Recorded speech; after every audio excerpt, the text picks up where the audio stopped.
Barbershop starts in the obviously present day, and Calvin has combined his shop with Angie's.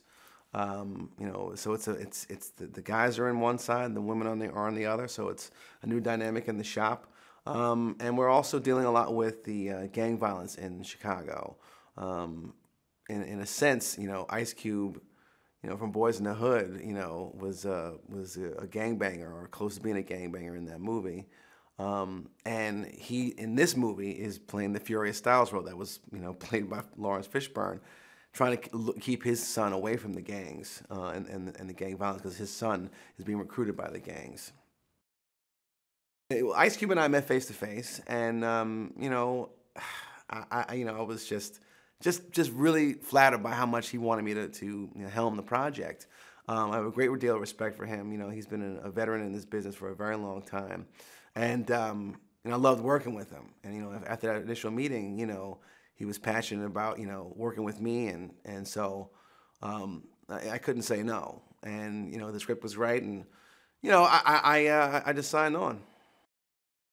And that was the one thing I really wanted to do in this movie was, despite the kind of social issues that we were talking about gun violence, especially in the inner cities of Chicago, you can't set a movie right now in modern day without talking about gun violence in Chicago. I mean, in America, there's such a gun violence problem, but certainly in Chicago, there's more deaths per capita, than any place else in the United States, and we had to deal with that.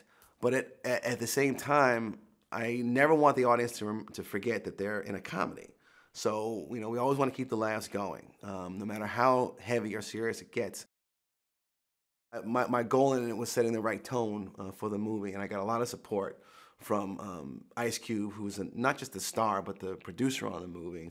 And, he gave me a great respect and great freedom to do what I wanted to do and needed to do in the movie.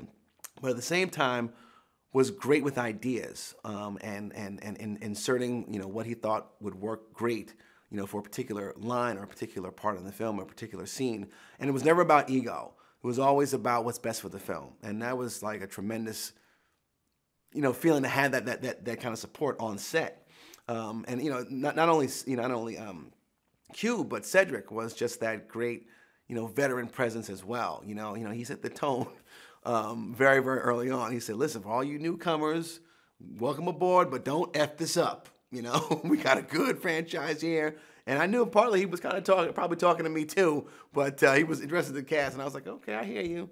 And I had no intention of doing that. I think it's a challenging movie.